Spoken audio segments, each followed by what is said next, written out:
할렐루야, 감사합니다. 오늘은 우리에게 주어진 시간 사무엘상. 자, 사무엘상이 이제 그 31장에서 마무리되지 않습니까? 오늘 본문에 보면 31장에 이제 모든 것이 이제 그 마감을 하는 부분에서 하이라이트 장면들이 이제 연출되거든요. 그 중에서 이제 그 사울의 신앙을 여러분 잘 보시길 바랍니다. 그 우리가 왜 이제 다급해지면은 아무거나 그냥 부딪힙니다 그러잖아요. 해결점을 찾기 위해서. 그러나 해결점인 어디에 있는가? 우리가 이 부분들이 굉장히 또 중요한 것 같습니다. 아무리 여러분들 우리가 다급해도 우리가 보따리를 잡을 보따리 있고 절대 잡으면 안 될 보따리가 있습니다. 그죠?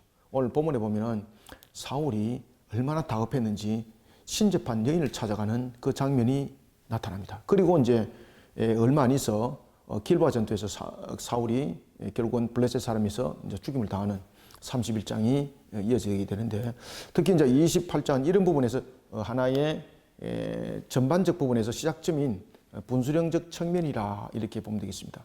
그 중에서 오늘 한 인물이 다시 반복적으로 강조되면서 등장하는 인물이 있습니다. 그가 누군가 하면은 사무엘입니다. 사무엘. 여러분들 이스라엘 역사에 있어서 신앙에 대한 부분들과 그리고 또한 하나님을 향해서 나가는 온전한 부분들을 우리가 한 줄로 간추려서 참 신앙에 모범된다라고 이렇게 볼 수 있는 사람들이 몇 사람들이 있거든요.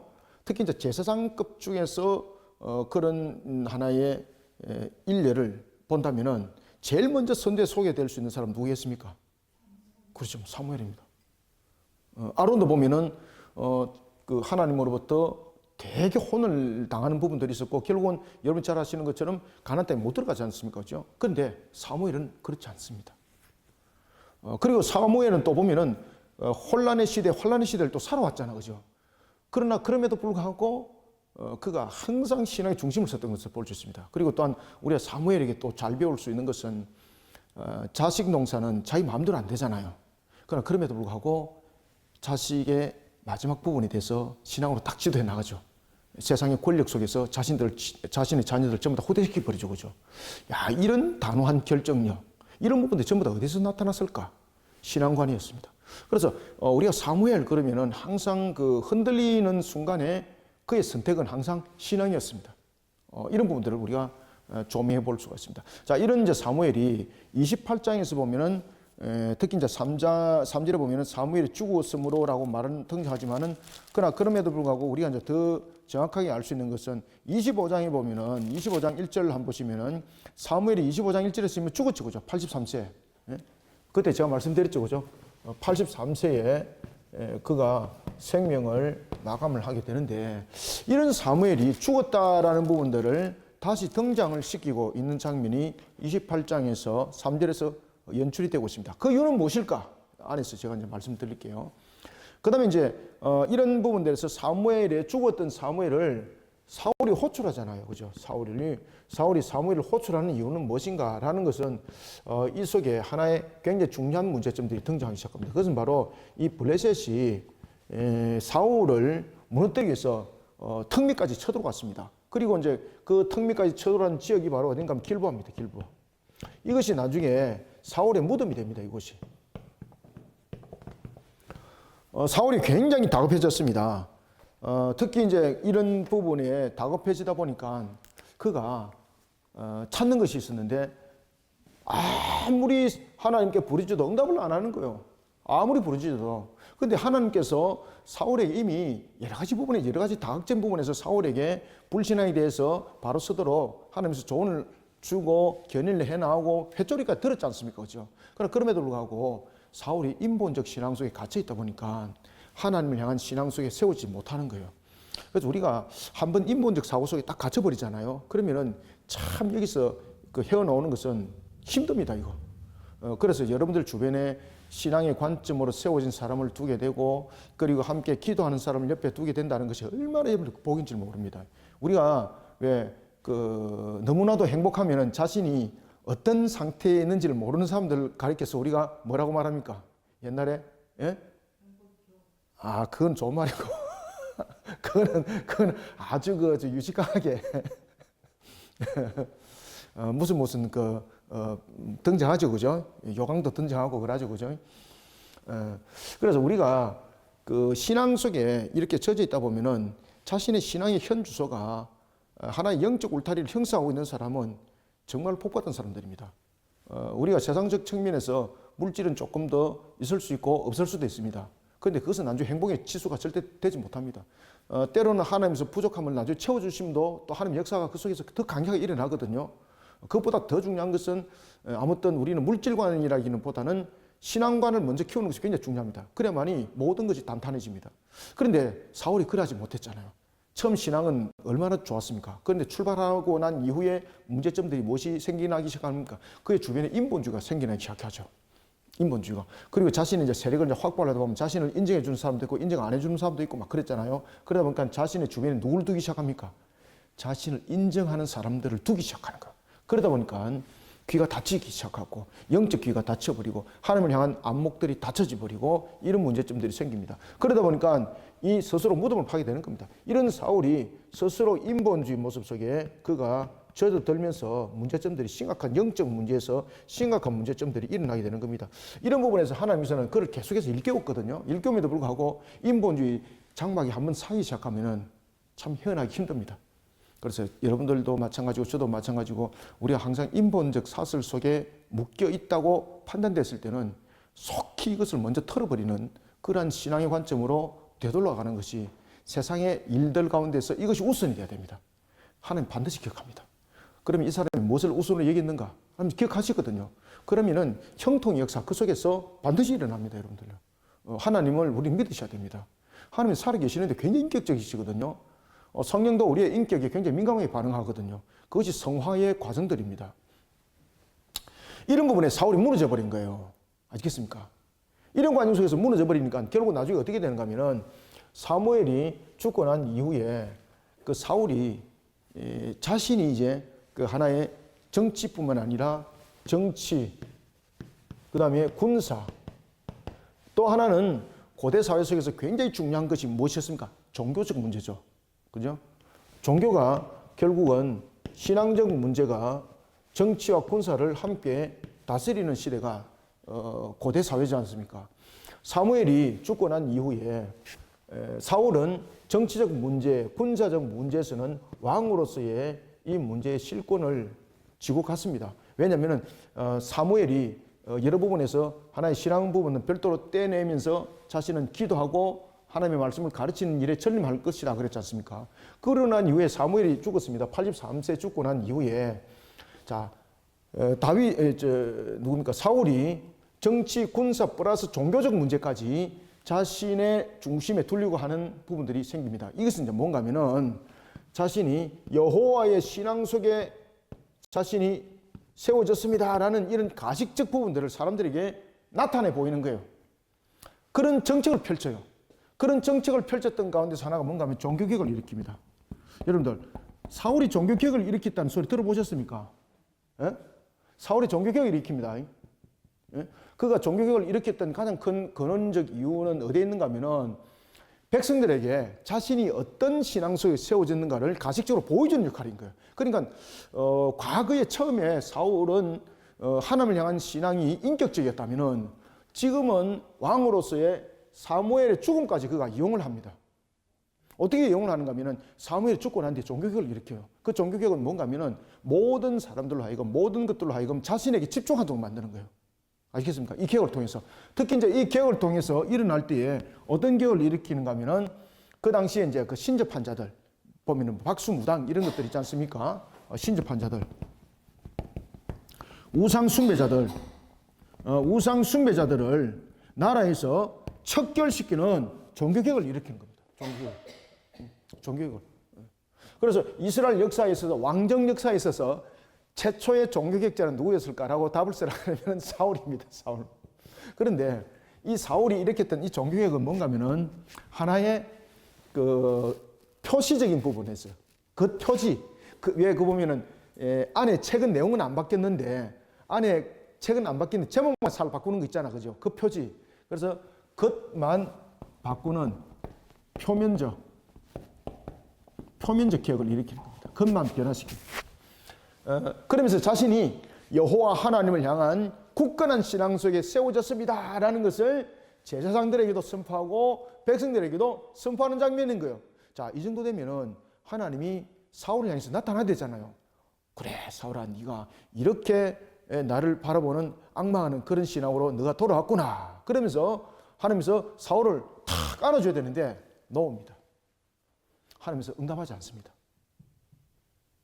왜냐하면 지금 사울이 이런 가식적인 행위까지 하기까지는 어떤 상태였는가 하면은 여러 가지 부분의 영적의 부분에서 공감도 있었겠죠.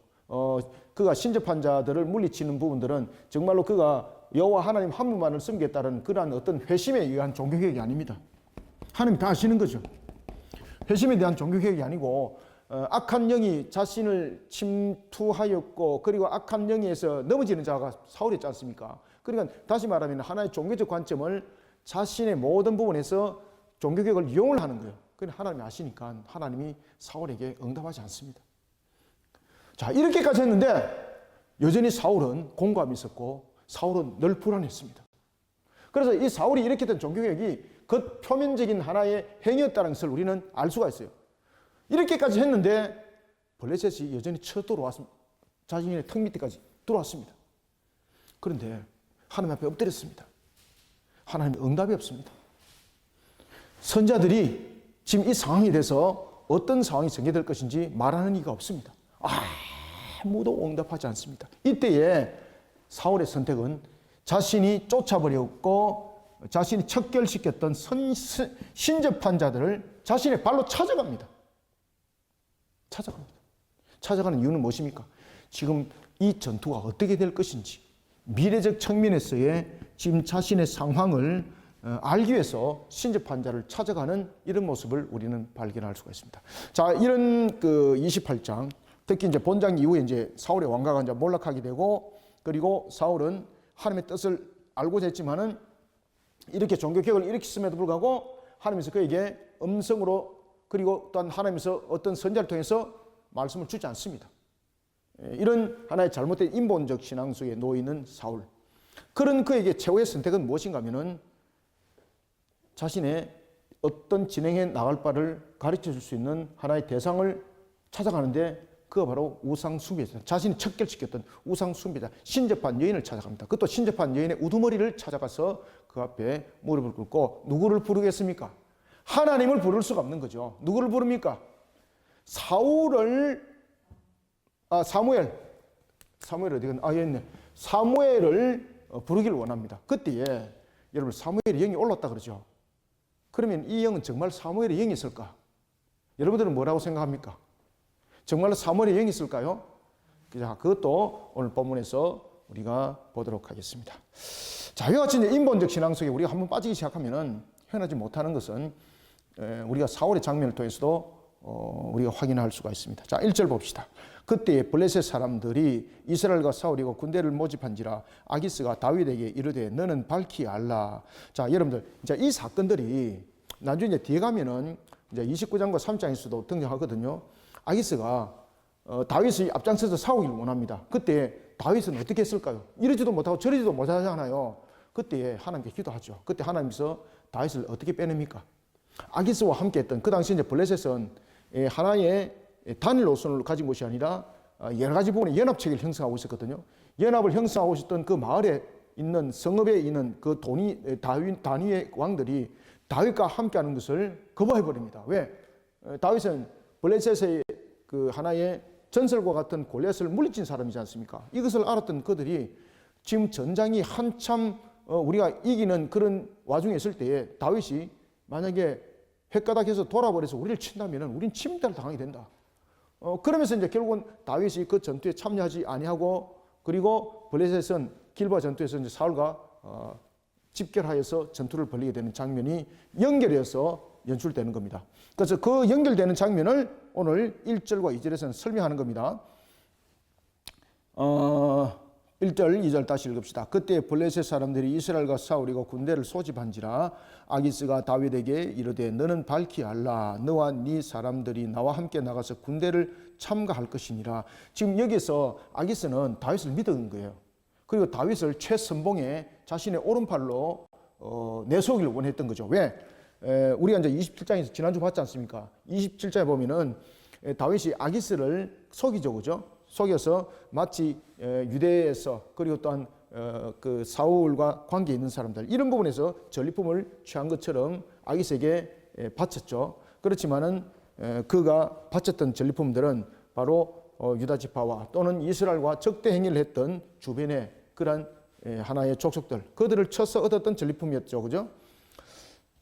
그런 부분들을 알지 못했던 아기스 다윗이 자신의 신복보다도 더 낮게 여겨졌던 모습. 그때 아기스가 이렇게 말합니다. 나와 함께 군대에 참가하자.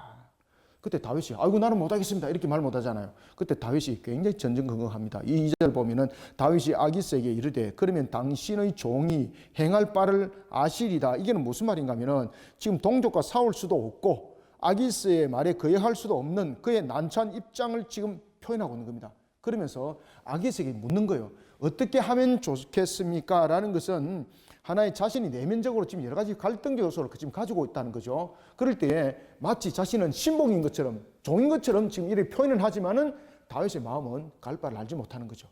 그때 하나님께서 그에게 은혜를 베푸세요. 이 전투에서 빠지도록 만드는 거죠. 자, 상황은 이제 이렇게 전개됐고 이런 상황 속에서 이제 사울에게 이제 넘어오는 겁니다. 지금 이게 이제 전쟁이 이제 임박한 속에 있는 겁니다. 임박한 전쟁 속에 있는 거 28장, 29장, 30장, 30장 전부 연결되는 겁니다. 이 사건이 있은 지 얼마 이후에 사울이 죽습니다. 자, 그때에 지금 사울은 굉장히 다급했었잖아요. 블레셋이 총연합을 이끌어서 길보아에 또아리를 딱 틀었습니다.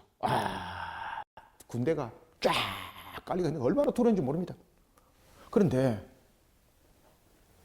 자신의 나이도 그 당시에 이제 나이가 80이었거든요. 여러분, 이때 사울의 나이가 80세였습니다. 80세. 이때 사울이 마음에 갈등이 생기기 시작하는 겁니다. 여러 가지 부분에서 어떻게 저들을 물리쳐서 이겨야 될까? 그리고 또 하나는 저들과의 전투에서 나는 이길 수 있을까? 이게 제일 궁금했겠죠, 그죠? 그러한 부분에 대해서 하나님께 엎드려 기도하고 제단을 쌓았지만은 응답이 없는 거예요. 왜 응답이 없을까? 자신은 종교개혁을 일으켰고 이런 부분에서 하나님으로부터 이제 기업을 받을 자세가 되어 있다고 생각하고 있었는데 하나님이 응답을 안 하는 겁니다. 왜? 그의 모든 행위는 그 표면적인 것입니다. 진정한 회개 핵심이 아니었습니다. 하나님 다 싫은 거죠. 사람은 속일 수 있지만은 여러분들 사람 마음은 열길 물길보다도 더 깊다 그랬지 않습니까? 사람들은 속을 수 있는 거죠. 그런데 하나님은 속일 수 없습니다. 하나님께서 사울의 그런 가식적 행위에 대해서 응답 안 합니다. 그러니까 사울이 얼마나 답답했겠어요. 지금 턱 밑에까지 지금 블레셋이 쳐들어왔습니다. 지금 길보아에서 그들이 진을 치고 있습니다. 이제 말 그대로 자신의 이제 입구까지 쳐들어오기 일보 직전인 거예요. 어떻게 할지 모르는 거죠. 그때 그가 하나님도 응답 없고 그러니 그가 찾았던 것이 종교개혁을 통해서 자신이 척결했던 신접한 우상 숭배자들을 찾아가는 겁니다. 그것도 자신이 직접 가는 겁니다. 위장하였어. 자, 3절 봅시다. 사무엘이 죽었으므로. 자, 그러면은 25장 1절에서 사무엘이 죽었는데 왜 여기서 또다시 사무엘이 등장할까요? 제가 앞에도 말씀드렸던 것처럼 이미 죽은 사무엘을 다시 한 번 더 여기서 언급하는 것은 지금 사울이 엄청나게 영적으로 공황 상태에 놓여 있다는 겁니다. 자, 그가 원래 계획한 대로라면은 사무엘이 죽었을 때에 그런 정치적 군사적으로 왕으로만이 아니라 이제 종교적 측면에서도 백성들로부터 인정을 받고 그리고 하나님으로부터도 회복을 받는 그런 속에 자신이 세워지기를 원했습니다. 그러면서 사무엘이 죽었을 때에 사울이 제일 먼저 취했던 것이 종교개혁이었거든요. 이 외형적 형식적으로 보면은 얼마나 사울 칭찬받을 일을 했습니까? 그런데 여기서 하나님은 응답을 안 합니다. 사람은 속일지 모르지만 하나님은 안 속습니다. 지금 이 문제가 터진 겁니다. 이런 문제가 터지다 보니까 하나님이 응답을 안 하는 거죠. 그러니까 사무엘이 영적 공황 상태에 지금 놓인 겁니다. 그래서 여기서 3절에서 이야기하는 것은 뭔가 하면은 그때 사무엘이 비로소 죽었다는 것이 아닙니다. 앞에 이미 사무엘이 죽었을 때 그가 행한 행동이 뭔가 하면은 자신이 이제 종교적 측면에도 나라의 어떤 평정을 이끌어가고 종교적 측면에도 인정을 받고 싶은 그런 속에서 일으켰던 종교개혁을 지금 설명하고 있거든요. 이렇게 종교개혁을 일으켰지만은 그는 어떤 상태라는 겁니까? 하나님으로부터 응답받지 못하는 영적 공황 상태를 설명하는 겁니다. 영적 공황. 이거 이해되셨습니까?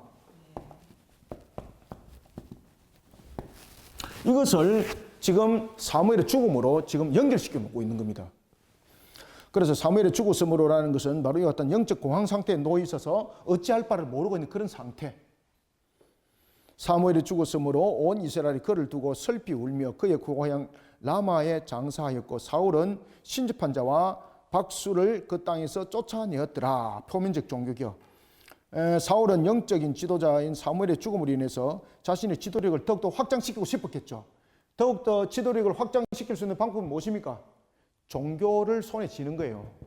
그래서 그가 종교개혁을 일으켰던 거죠. 그러나 그럼에도 불구하고 하나님께서 그에게 응답하지 않으니 영적 공황 상태에 빠졌다는 겁니다. 영적 공황 상태. 지금 그런 상태, 그런 영적 공황 상태 속에서 지금 누가 지금 쳐들어왔습니까? 블레셋이 쳐들어와 버린 거예요. 이거 이제 끝장난 거죠. 이제 4절 블레셋 사람들이 모여 수넴에 이르러. 자, 여기서 이제 수넴은 어떤 곳인가 하면은, 자, 길보아산과 수넴 거리는 어느 정도 될까요, 여러분들? 우리가 이제 부산에서 양산까지가 몇 킬로죠? 15킬로? 재봤습니까? 그 정도도 안 됩니다. 그 수넴과 길보아산 거리는 약 한 15킬로. 얼마 되지 않는 거리입니다. 완전히 턱 밑에까지 지금 온 거예요, 지금. 블레셋 사람이 봅시다. 블레셋 사람들이 모여 수넴에 이르러 진침해 사울이 온 이스라엘을 모아 길보아에 진쳤더라. 와, 지금 바로 지금 약 한 10km에서 15km 정도. 쉽게 말하면 15km를 두고 지금 여기에서 블레셋과 지금 이스라엘이 지금 대적하고 있다는 이야기죠, 그죠? 지금 완전히 그냥 전면전의 상태 속에 지금 놓여 있는 겁니다. 전면전의 상태에 놓여 있다 보니까 여기에는 블레셋이고 그리고 여기에는 이스라엘입니다. 이 사이에 몇 킬로 정도? 약 15킬로 정도. 여기서 사울이 이 상황을 어떻게 해야 될지. 지금 전투는 준비가 되었습니다. 온 이스라엘을 모았습니다. 그런데 어떻게 될지 두려운 거예요. 영적 공황 상태다 보니까. 그래서 그가 찾는 것이 뭔가 하면요, 신접한 사람을 찾아가는 겁니다. 5절 사울이 블레셋 사람들의 군대를 보고 두려워서. 군대를 보고 왜 두렵겠습니까? 첫 번째, 자신들보다도 세력이 크기 때문에 두려웠고, 두 번째, 자신들보다도 더 무기가 강력했기 때문에 두려웠고, 세 번째는 왜 두려웠을까요? 이 결정타입니다. 하나님의 영이 그를 이끌어가지 않기 때문에. 영적 공고함 상태, 영적 공황 상태에 놓여 있었기 때문에 그가 두려움에 사로잡히게 됐던 것입니다. 사울이 블레셋 사람의 군대를 보고 두려워서 그의 마음이 크게 떨린지라. 사울이 여호와께 묻자오되 여호와께서 꿈으로도 우림으로도 선지자로도 그에게 대답하지 아니하심으로. 이거는 하나님께서 영원히 그를 버렸다는 뜻입니다. 사울이 그의 신하에게 이르되 나를 위하여 신접한 여인을 찾으라. 내가 그리로 가서 그에게 물으리라 하니 그의 신하들이 그에게 이르되 보소서 엔돌에 신접한 여인이 있나이다. 참네, 이거 참 기가 막힙니다. 이거 이제 여러분들, 사울의 원래 자세가 어째 되는 겁니까? 사실은 하나님에게 회심하면서 기도해야 되는 거예요. 회개함으로써 나가야 되는 거잖아요. 그런데 지금 그가 하나님에게 구했던 것도 보면은 왜 기복적 신앙 속에서 내가 어찌하오리까? 이 싸움을 어떻게 해서 이기리까? 이 싸움은 어떻게 되리까? 라는 부분을 통해서 그가 나갔던 부분들은 전부 다 기복적 모습을 담고 있는 거죠. 예? 기복적 모습. 그러니까 하나님께서 응답을 안 하는 겁니다. 그때 그가 결국은 찾은 것이 뭔가 하면은 적극성을 내세우면서 지금 신접한 여인, 우상 숭배자들을 불렀습니다. 자기가 이렇게 종교개혁을 일으켰으면 우상 숭배자 찾으면 안 되는 거잖아요. 그러면 여기서 우상 숭배자를 몰리셨던 것은 결국 뭔가 하면 신앙을, 종교를 자신의 다스리는 속에 이용을 했다는 뜻이에요. 이용을 했다는 뜻이에요. 엔돌에 신접한 여인이 있나이다. 그때 사무엘이 8절 다른 옷을 입고 변장합니다. 자, 여기서 여러분들 지금 엔돌에서 수넴, 특히 이제 그 자신이 있는 곳까지 거리는 어느 정도 되는가 하면은 지금 이 블레셋과의 전투가 지금 벌리는 이 간격이 15km라고 했잖아요. 그런데 지금 그 사울이 변장하여서 그가 지금 엔돌에 간 것이 어딘가 하면은 이 한 중간 정도 지점 되는 거예요. 중간 정도 지점. 어쨌든 간에 이 문제에 대해서 뭐 여호와 하나님이 이 문제를 풀어주려 하면은 귀신이라도 붙잡아서 이 문제를 풀고 싶다는 거죠. 그죠? A가 아니면 B다. 여러분들 그런 것은 절대로 선택하시면 안 됩니다. 여호와가 아니면은 뭐 하나님이 아니면은 뭐 부처다. 뭐 말도 안 되는 그런 소리를 하고 있는데 여기서 절대 여러분 그런 부분들을 대입시키면 안 됩니다. 사울이 다른 옷을 입어 변장하고 두 사람과 함께 갈새 그들이 밤에 그 여인에게 이르렀으는 사울이 이르되 청하노니 나를 위하여 신접한 술법으로 내가 네게 말하는 사람을 불러 올리라 하니. 그래서 사울은 하나님께 지금 엎드려서 구하는 것이 아니라 말 그대로 지금 이게 지금 우상 숭배자들로 수준이 아닙니다. 이게 이방인들의 행위죠. 지금 이방인들이 대체로 보면은 이런 하나의 숭배적 부분을 통해서 망자를 불러내고 이런 일들이 있거든요. 이게 유대 사회 속에서도 이런 부분들이 없습니다. 그러니까 지금 사울이 지금 선택한 것은 뭔가면요, 이방인들의 그런 신접한 행위를 지금 선택한 겁니다. 망자를 불러서 그에게 묻고 그에게 길을 묻고 그에게 답을 찾는다는 것이죠. 불러 올리라. 여인이 그에게 이르되 네가 사울이 행한 일, 좀 이게 이 말입니다. 그러니까 사울이 지금 종교개혁을 일으켜서 신접한 사람들 전부 다 처단시켰지 않습니까? 그런데 너가 지금 나를 하여금 다시 하나의 망자를 불러 올리라는 것은 내 행위가 드러나서 사울로 인하여서 내가 처단을 받을 수 있는 그런 모습이 되는데 나는 그거 못하겠다 이렇게 된 거죠. 그때 사울은 자신의 신변을 감추면서 뭐라고 말하는가 하면은 내가 그거 보장하겠다, 내가 너를 지켜주겠다 이렇게 된 거죠. 그때 나중에 신접한 여인이 그 자신이 사울인 줄 알게 되는데 누가 알려주는 겁니까? 귀신의 영이 신접한 여인에게 사울이라는 것을 알게 합니다. 9절 여인이 그에게 이르되 네가 사울이 행한 일 곧 그가 신접한 자와 박수를 이 땅에서 멸절시켰음을 아나니 네가 어찌하여 내 생명에 올무를 놓아 나를 죽게 하려느냐 하는지라. 10절 사울이 여호와의 이름으로 그에게 맹세하여, 그러니까 하나님 이름을 망령되이 일컫는 거죠 이게. 그러니까 여러분 보시면은 사울이 참 점점 결말에 나타날 때 왜 하나님께서 그의 생명을 거둬가는가 아시겠죠, 그죠? 신앙이 하나의 자신의 다스림의 도구, 자신의 필요한 어떤 그 하나의 용법이 되는 겁니다. 참 기가 막힌 겁니다. 사울이 여호와의 이름으로 그에게 맹세하여 이르되 여호와께서 살아계심을 두고 맹세하노니 네가 이 일로 벌을 당하지 아니하리라 하니. 그러니까 자신이 신접한 자를 불렀을 때에 그 부분에 책임을 자신이 다지겠다는 거죠. 그러면은 지금 사울은 자신이 위장했지만은 그러한 부분들을 충분히 막을 수 있는 위치에 있는 사람, 그 권력자라는 것을 이 신접한 여인에게 사실 표현해낸 것이거든요. 그때 이 신접한 여인이 이제 귀신의 영을 부릅니다. 자, 이때 불러내는 영은 사무엘이었을까요? 죄송합니다. 자꾸 사울이라고 하는데 사울이 아니고 사울이 신접한 여인을 통해서 불러낸 영이, 이 망자의 영이 과연 사무엘의 영이었을까요? 아니면은 귀신의 영이었을까요? 맞습니다. 귀신의 영입니다. 우리가 보면은 제사를 지냈을 때에 부모를 부른다, 또는 우리가 또 꿈에서 보면은 내가 부모를 만났습니다. 어머니가 뭐 흰 소복을 입고 와서 내한테 말씀을 해줬습니다. 그것은 우리가 이제 굉장히 많이 그 부모를 바라보는 측면에서의 우리의 기대 속에서 나타났던 환상일 수 있고, 두 번째는 귀신의 영일 수가 있습니다. 하나님께서 사람은 죽음과 동시에 나음과 음부에 즉시 그 영이 가기 때문에 그 영이 나음과 음부 속에서 못 놉니다. 그런데 우리가 살아가고 있는 이 현상의 내세가 아니고 현상입니다. 그죠? 내세는 다음에 돌아올 세상이 내세잖아요. 지금 우리 현세에 돌아다니는 영이 있습니다. 어떤 영입니까? 타락한 천사의 영입니다. 그래서 공중의 권세자라 그러잖아요. 그죠? 공중의 권세자. 마귀의 영입니다. 마귀의 영이라는 것은 우리가 종합적으로 말해서 마귀의 영이라고 말하고 있고, 그것을 우리가 마귀를 추종하는 타락한 천사, 귀신들의 영입니다.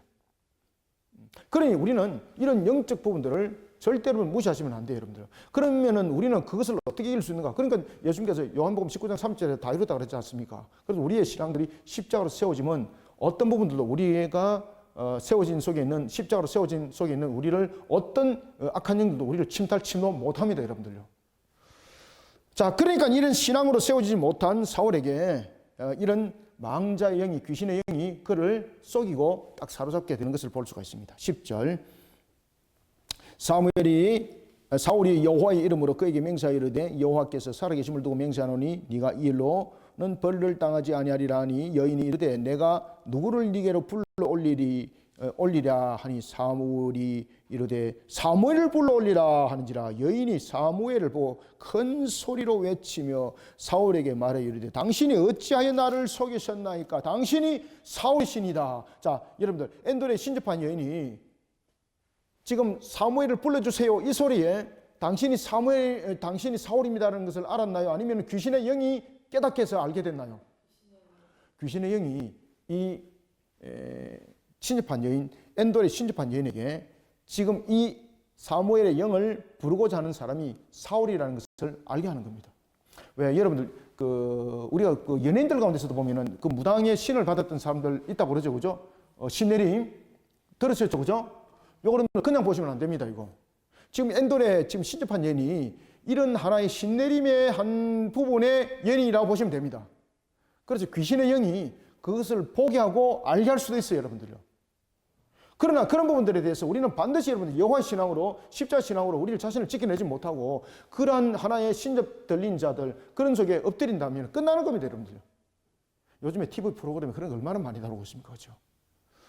그래서 우리가 신앙으로 항상 정결함의 모습이 세워지지 못하면은 침탈당하는 것은 순간이에요, 여러분들요. 사울일도 보십시오. 그렇게 종교개혁을 이렇게 나누고 이런 가식적인 모습 속에 있는 그 귀신의 영이 다 가는 거죠, 귀신의 영이. 귀신의 영이 다 가는 거죠. 그러면서 이 엔돌의 신접한 여인을 통해서 입을 딱 열리게 만드는 거죠. 그러면서 이 지금 사무엘의 영을 부르는 자가 다른 사람이 아니고 사울이라고 가르쳐 주는 거예요. 그러니까 이 여인이 깜짝 놀라는 거죠. 당신이 지금 나를 갖다가 해치려고 이렇게 하나이까 당신이 바로 사울입니다 라고 말하니까 사울이 뭐라고 말했을까요? 13절 왕이 그에게 이르되 두려워하지 말라. 그죠? 두려워하지 말라. 네가 무엇을 보았느냐 하니 여인이 사무엘에게 이르되 내가 영이 땅에서 올라오는 것을 보았나이다 하는지라. 여기서 죽은 영은 어떤 경우도 다시 돌아오지 못합니다. 우리가 누가복음 우리가 이미 봤죠, 그죠? 누가복음에 여러분 보시면은 기억나십니까? 부자와 거지 나사로 사건. 자신이 음부했는데 정말로 이 지옥이 있다는 것을 자신은 깨달았죠, 그죠? 알았죠? 그래서 자신의 형제들한테, 친척들한테 전하려고 그러니까 하나님이 뭐라고 말씀하십니까? 거기는 놓을 수 없다. 천국에 있는 사람도 놓을 수 없다. 심지어 그는 거지 나사로에게도 소식을 전할 수 있으면 그렇게 해달라고 그랬지만 못 논다 그랬지 않습니까? 낙원이든 음부든 들어갔던 영혼들은 못 논다. 그러면 그 천국에 관한 부분들, 지옥에 관한 부분들은 누가 그러면 증거해 나가나요? 라고 말할 때 다른 선자들 통해서 그것을 알게 할 것이다. 이렇게 말씀 주셨죠. 빠져나오지 못하는 겁니다. 뿐만 아니라 전도서에서도 그 이야기를 분명히 하고 있습니다. 전도서 3장 21절에서도. 그러면 여기서 영은 사무엘의 영인가? 아닙니다. 바로 여러분이 잘 아시는 에베소서 2장 2절의 말씀. 공중의 권세자입니다. 공중의 권세자를 따르는 귀신의 영입니다. 13절 왕이 그에게 이르되 두려워하지 말라. 네가 무엇을 보았느냐 하니 여인이 사울에게 이르되 내가 영이 땅에서 올라오는 것을 보았나이다 하는지라. 사울이 그에게 이르되 그의 모양이 어떠하냐 하니 그가 이르되 한 노인이 올라오는데 그가 겉옷을 입었나이다. 자, 여기서 이제 겉옷을 입었다는 것은 지금 그 신분을 말하고 있죠, 그죠? 여기서 겉옷은 그냥 속옷바람에 올랐다는 뜻이 아닙니다. 여기서 이제 겉옷이라는 것은 제사장들이 입는 겉옷을 말하는 겁니다. 그렇기 때문에 겉옷이라는 부분들을 통해서 제사장이 겉옷이라는 걸 알고 사울은 누구라는 것을 직감했죠? 사무엘이라는 것을 직감했지만은 그것은 사무엘이 아니라 바로 귀신의 영이었습니다. 사람들에게 속이게 만드는 영이죠. 그러면서 그 목소리도 누구의 목소리를 그대로 담아낸다? 사무엘의 목소리 그대로 담아냅니다. 자, 여러분들 우리가 이런 부분들 좀 가볍게 보시면 안 됩니다. 우리가 지금 AI가 굉장히 발달했잖아요. 굉장히 발달해가지고 어떤 사람의 목소리를 딱 15초 똑같은 목소리를 15초 녹화를 딱 해가지고 AI 프로그램을 딱 돌렸어요. 그리고 난 뒤에 이 AI를 통해서 다른 말을 할 수 있도록 만드는데 이 사람 목소리 그대로 다 담아놓는 거예요. 그래가지고 이 PD가 직접 실험했잖아요. 자기 아내한테 자기 목소리 AI에 15초 녹음해가지고 자기 목소리를 다른 것들로 이거 뭐라 그러지? 보이스피싱. 돈 3천만 원 갖다 온나 이런 거 있잖아, 그죠? 이런 거 갖다 자기 아내한테 그대로 전화를 한 거예요. 그러니까 자기 아내 그걸 믿는 거예요. 이런 AI에 의한 복잡함과 같은 보이스피싱도 몇 초 사이에 다 일어나는 거죠. 하물며 귀신의 영은 더 간단해요. 그 문제를 모방하는 거 더 간단해요, 여러분들요. 사울이 깜짝 놀라는 겁니다. 15절. 사무엘이 사울에게 이르되, 여기서 사무엘 자꾸 등장하는 것은 진짜 사무엘이 아닙니다. 엔돌 여인에 의해서 사무엘의 음성이 AI처럼 모방 흉내되어졌고, 귀신의 영들은 이것을 간단하게 행할 수 있죠, 그죠? 행할 수 있는 겁니다. 사무엘이 사울에게 이르되, 네가 어찌하여 나를 불러 올려서 나를 성가시게 하느냐 하니, 사울이 대답하되, 나는 심히 다급하니이다. 블레셋 사람들은 나를 향하여 군대를 일으켰고 하나님은 나를 떠나서 다시는 선지자로도 꿈으로도 내게 대답하지 아니하시기로 내가 행할 일을 알아보려고 당신을 불러 올렸나이다 하더라. 다시 말하면 사울은 자신이 이제 하나님의 백성에 대한 어떤 통치자로서의 자격이 지금 상실되어 가고 있다는 것을 지금 이야기하고 있는데, 실질적으로는 지금 상실된 상태입니다. 그죠? 못 깨닫는 거죠. 사울은 지금 눈앞에 닥친 블레셋, 지금 바로 지금 그 턱 밑에 왔지 않습니까? 길바 전투. 어떻게 될지 그는 알지 못하고 있습니다. 그때 이 귀신의 영이 16절에 이렇게 말합니다. 사무엘이 이르되, 여호와께서 너를 떠나 네 대적이 되셨거늘 네가 어찌하여 내게 묻느냐. 여호와께서 나를 통하여 말씀하신 대로 네게 행하사 나라를 네 손에서 떼어 네 이웃 다윗에게 주셨느니라. 자, 여러분들, 사무엘의 형체를 입고 있는 귀신의 영, 사탄의 영이죠. 그러한 영은 자기의 정체를 숨기기에 충분합니다. 하나님의 말씀을 이용하여서 충분히 가능합니다. 우리가 창세기 3장에도 보면은 여러분 보시면 뱀을 이용해서 사탄은 말씀으로 하와를 여자와 그리고 아담을 공개했잖아요. 그죠? 간단해요, 여러분들요. 목소리 변화시키는 거 간단해요, 여러분들요. 충분히 가능해요. AI보다 더 확실해요. 심지어 여러분들 AI라는 과학도 그렇게 했는데 그보다 더 뛰어난 이 하나의 영들이, 귀신의 영들이 이것을 못한다고요? 충분히 가능해요, 충분히요. 그러면서 미혹을 하는 겁니다. 이런 속에 지금 사울이 그냥 속아 넘어가는 겁니다. 그래서 우리가 영적으로 우리가 여러 가지 부분에서 공부해지면요, 나중에 좀 다급해져가지고 영적 분별력까지 다 잃어버립니다. 그럼 이 상태 속에서도 파악과 모든 부분들이 어떻게 진행해 나갈 바도 알지 못하게 되는 겁니다. 그러면 결국은 영적 구렁텅이에 빠지게 되는 겁니다. 그래서 우리가 항상 여러분 영적으로 건강한 모습으로 세워나가는 것이 굉장히 중요하다는 것을 우리가 알 수가 있는 거죠. 16절 사무엘이 이르되 여호와께서 나를 떠나 네 대적이 되었을거늘 네가 어찌하여 내게 묻느냐. 여호와께서 나를 통하여 말씀하신 대로 네게 네 이웃 다윗에게 주셨느니라. 네가 여호와의 목소리를 순종하지 아니하고 그의 진노를 아말렉에게 쏟지 아니하였으므로 여호와께서 오늘 네게 행하셨고. 여러분들, 이것은 그 당시에 일어난 사건, 귀신의 영이 압니까 모릅니까? 다 아는 거죠. 그러니까 실질적으로 사무엘인 것처럼 위장하기 위해서는 그 사건을 이야기를 할 수 있어야 되는 거죠. 그죠? 그러니까 지금 사울은 이것을 사무엘을 진짜 믿어버리는 거예요. 19절 여호와께서 이스라엘을 너와 함께 블레셋 사람들의 손에 넘기시리니 내일 너와 네 아들들이 나와 함께 있으리라. 하나님이 아니라 사탄과 함께 있다는 거죠. 여호와께서 또 이스라엘 군대를 블레셋 사람들의 손에 넘기시리라 하는지라. 이거는 여러분들이 진짜 잘 아시는 것처럼 하나님께서 악한 영을 통해서도 하나님의 심판을 말할 수도 있어요. 두 가지. 첫 번째는 하나님께서 왜 보면은 악한 자들의 입을 열어서 하나님의 말씀을 전하기도 만들잖아요. 첫 번째. 그 다음 두 번째는 귀신의 영이 자신이 완전히 사무엘인 것처럼 믿도록 하기 위해서 사무엘 때 일어났던 그 사건, 그 귀신의 영도 다 알고 있거든요. 다 알고 있는 것을 지금 이야기를 하는 거예요. 그래서 이 두 가지를 같이 함께 동시에 보셔야 되는 겁니다. 20절 사울이 갑자기 땅에 완전히 엎드려지니 사탄이 사로잡힌 상태가 된 겁니다. 자, 여기서 이제 완전히 엎드려졌다는 것은 그가 이제 완전히 귀신에 의해서 영적으로 이제 완전히 넘어진 자가 됐다는 겁니다. 얼마나 귀신이 기쁘겠습니까? 공주의 권세자가 완전히 사울을 이제 잡아먹어버린 거죠. 엎드려졌더라, 넘어졌더라. 이것은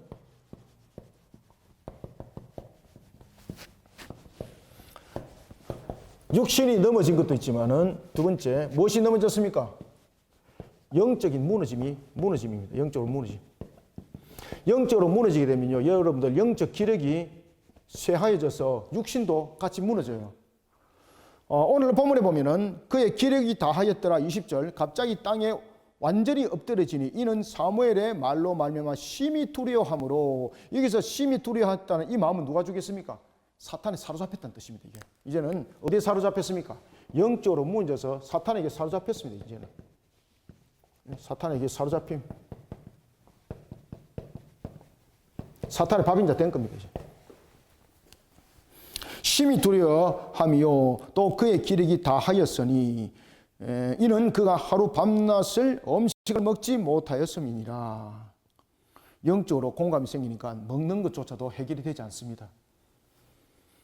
그 여인이 사울에게 이르되 그가 심히 고통당함을 보고 그에게 이르되 여종이 왕의 말씀을 듣고 내 생명을 아끼지 아니하고 왕이 내게 이르신 말씀을 순종하였사오니 그런즉 청하건대 이제 당신도 여종의 말을 들으사 내가 왕 앞에 한 조각 떡을 드리게 하시고 왕은 잡수시고 길 가실 때 기력을 얻으소서 하니. 자, 여러분들 보면은 여기서 마치 여종이 마치 베푸는 사람, 그리고 또한 생명을 살리는 사람, 또는 선한 일을 행하는 사람, 뭐 이렇게 비치는 거잖아요. 여기서는 내용이 그렇게 주어지는 것이 아닙니다. 자, 여기서 여러분 생각해 보십시오. 사울이 만약에 이 문제로 인해서 신접한 여인의 집에서 죽었다, 이러면 어떤 사건이 벌어질까요? 이 신접한 여인은 사울을 죽인 자가 되는 거죠. 그러면 이 여인도 살아남지 못하게 되는 거죠. 그죠? 또 하나는 신접한 여인이 사울이 이곳에서 죽는 것으로서는 자신이 효력을 발하고 자신이 유명한 자가 될 수 없는 거죠. 사울이 살아서 나갔을 때에 자신이 더욱더 필요한 부분들을 알게 되는 것이죠. 그렇기 때문에 사울은 자신이 있는 이곳에서 죽으면 안 되는 거예요. 이 여인이 볼 때는. 그래서 사울에게 그렇게 말하는 겁니다. 떡 한 조각을 먹고 기력을 내어서 왕은 돌아가소서, 회복되소서, 이렇게 말을 합니다. 그때 사울은 거절합니다. 23절 사울이 거절하여 이르되 내가 먹지 아니하겠노라 하니라. 그의 신하들과 여인이 강권하며 그들의 말을 듣고 땅에서 일어나 침상에 앉으니라. 여인의 집에 살찐 송아지가 있으므로 그것을 급히 잡고 가루를 가져다가 뭉쳐 무교병을 만들고 구워서 사울 앞에와 그의 신하 앞에 내놓으니 그들이 먹고 일어나서 그 밤에 가니라. 아멘. 자, 여러분들 여기서 이 신접한 여인이 그냥 음식 대접을 했을까요? 아니면은 이것은 어떤 절차일까요? 이거 여러분, 이거 단순한 음식 대접 아닙니다. 이거 그 신에게 이제 다스림 받는 겁니다. 그 신에게 이제 하나의 소속되어 있는 수동관계 속에 있는 종속관계에 있는 하나의 대상인 것입니다. 마치 그 신의 화목제를 드린 것처럼 말입니다. 아시겠습니까? 그래서 이제 내보내는 거예요. 자, 이런 속에 이제 사울은 모든 것이 껌해짐을 맺게 되는 것입니다. 영적으로 이미 하나님으로부터 그는 심판의 대상이 되었던 겁니다. 그의 마지막 행각도 보면은 신접한 여인이 차려주는 이 음식은 단순한 음식 대접이 아니거든요. 그의 신이 주는 하사하는 하나의 음식이고, 그리고 그 신이 주는 음식을 먹는 자는 그 신과의 종속적 관계에 놓이는 관계를 말하고 있는 겁니다. 그게 다시 말하면 여호와를 떠났다는 이야기죠. 여호와를 떠난 자. 그러니 하나님께서 그에게 이제 은혜를 베풀지 않습니다. 그런 상태 속에서 그가 블레셋과의 전투에, 길보아 전투에 임했습니다. 어떤 결과가 났을까? 이것이 29장, 30장, 31장입니다. 하나님께서 은혜를 안 베풉니다. 그러니 그 전투는 이길 수가 없는 겁니다. 자, 오늘은 우리가 28장, 자, 여기까지 이제 보고요. 그래서 28장에서 가장 중요한 것은 일반 사람들이 이 속에서 많은 이야기를 했습니다. 사무엘의 영이 야 정말로 나오면은 그 맞는가? 나온가 음부에, 특히 누가복음 16장에서 그런 부분들에서 어떤 영도 나온가 음부에서 나올 수 없다 그랬는데 이게 사울의 영이 나왔단 말이야. 그런데 이게 누가복음은 맞는가? 이거 둘 중에 하나는 잘못된 것이다 라고 말하면 안 됩니다. 여기서 말하는 것은 귀신의 영이 마치 AI를 복원시켜서 그 목소리를 흉내내는 것이었고, 그 사건, 사무엘이 있을 때 그 사건은 귀신의 영도 다 알고 있는 것이거든요. 그러니까 귀신의 영들이 그것을 모방하여서 위장하여서 그대로 표현해내는 거예요. 이것이 요한계시록에 그대로 있습니다. 요한계시록에 보면은 여러분이 잘 아시는 것처럼 나중에 이제 그 적그리스도 세력들이 두 짐승의 세력들과 함께 강력한 세력을 일으키게 되거든요. 그때에 심지어 돌들로 움직인다 그랬습니다. 움직여서 걸어 다니면서 말도 하고 사람의 말을 하면서 사람들이 그것에 깜짝 놀라서 그 우상들에게 엎드려서 절한다 그랬죠. 그죠? 이런 모습들은 귀신의 영들은 우리의 목소리를 모방하는 거 간단합니다, 여러분들. AI는 10초, 5초만 해도 우리 목소리를 모방하는데 귀신은 그보다 더 능력이 있습니다. 모방하는 거 간단합니다, 여러분. 목소리 모방하는 거.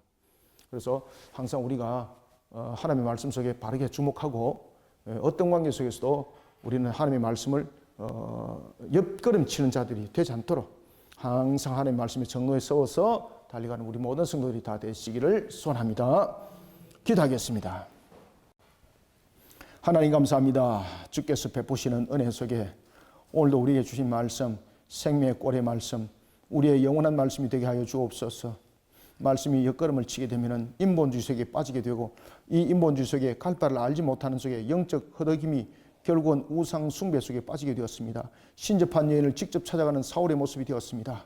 오늘도 우리에게 영의 분별력을 다해 주시옵고 어떤 상황 속에서도 우리의 신앙들이 격길을 걷지 않도록 주 성령님 도와주시옵소서.